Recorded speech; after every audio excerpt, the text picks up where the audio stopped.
कोमल के चेहरे पर बचपन से ही काले धब्बे थे, इसलिए सब उससे नफरत करते थे।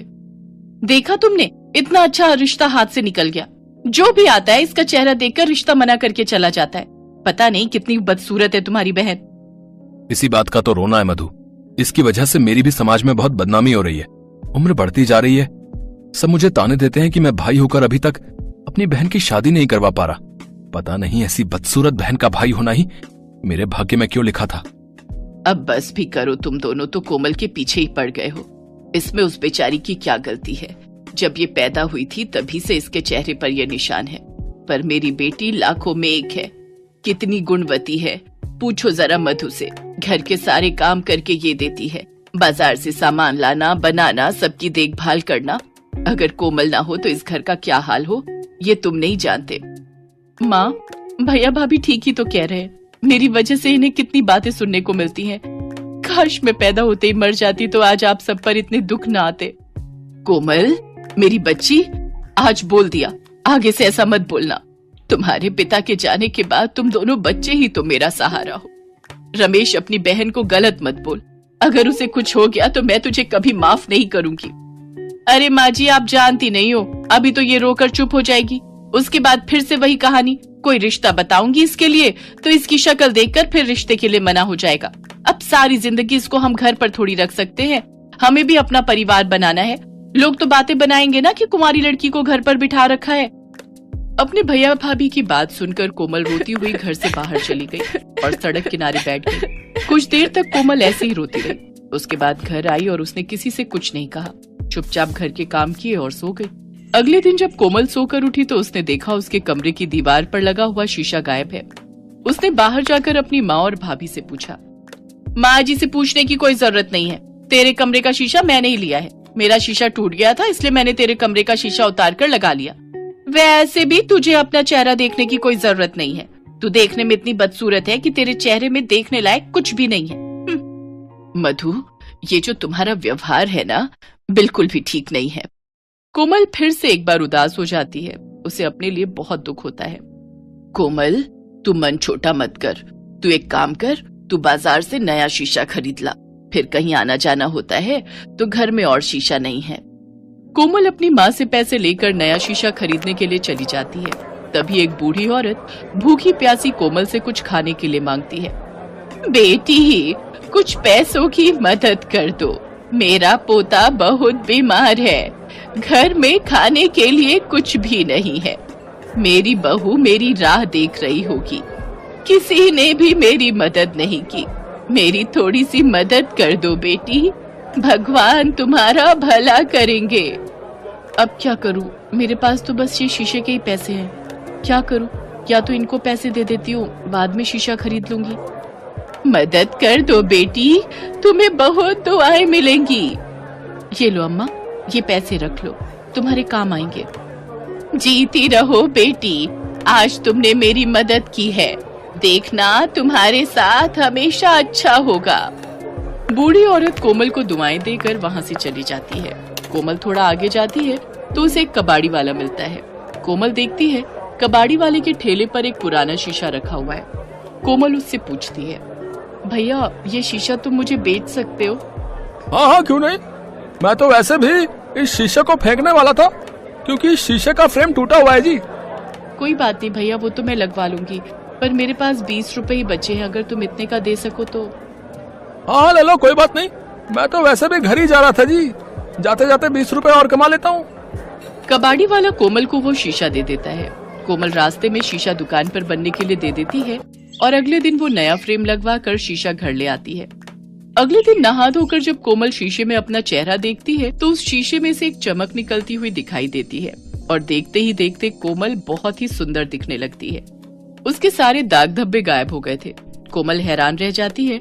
तभी शीशे में से आवाज आती है, मैं एक चमत्कारी शीशा हूँ। मुझ में ऐसी शक्ति है कि मैं किसी को भी खूबसूरत बना सकता हूँ। मैंने तुम्हें भी खूबसूरत बना दिया। मैं जानता हूँ कि तुम बहुत अच्छे स्वभाव की हो और मैं उन्हीं की मदद करता हूँ जो दूसरों की मदद करता है। मैं पहले एक जादूगर के घर पर इस्तेमाल होता था। जब मैं टूट गया तो उस जादूगर ने मुझे कबाड़ी वाले को बेच दिया। उसी जादूगर की कुछ शक्तियां मुझ में भी आ गईं। और जब मैंने देखा कि तुम अपने रूप को लेकर बहुत दुखी हो, तो मैंने तुम्हें खूबसूरत बना दिया। हाँ, मैं तो सचमुच बहुत सुंदर हो गई हूँ। माँ देखो, ये चमत्कारी शीशा है, इसने मुझे सुंदर बना दिया। ये तो सच में चमत्कार हो गया। कोमल, तू कितनी सुंदर हो गई है। अच्छा, तो ये चमत्कारी शीशा है। वाह कोमल, तेरी तो किस्मत ही बदल गई। तू तो बहुत सुंदर हो गई। चलो अच्छा है, अब इसके लिए अच्छे घर के रिश्ते भी मिल जाएंगे।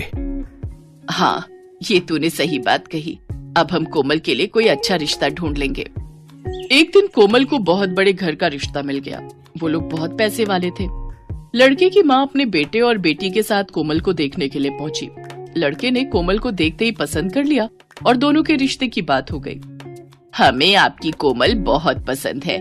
वैसे तो हम अपनी गरिमा की शादी पहले करना चाहते थे, पर गरिमा के चेहरे पर ये निशान है जिसे देखकर कोई भी लड़का रिश्ते के लिए हाँ नहीं कहता है।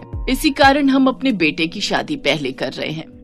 आप चिंता मत कीजिए, मेरे पास एक चमत्कारी शीशा है जिसमें देखने से गरिमा बहुत सुंदर हो जाएगी।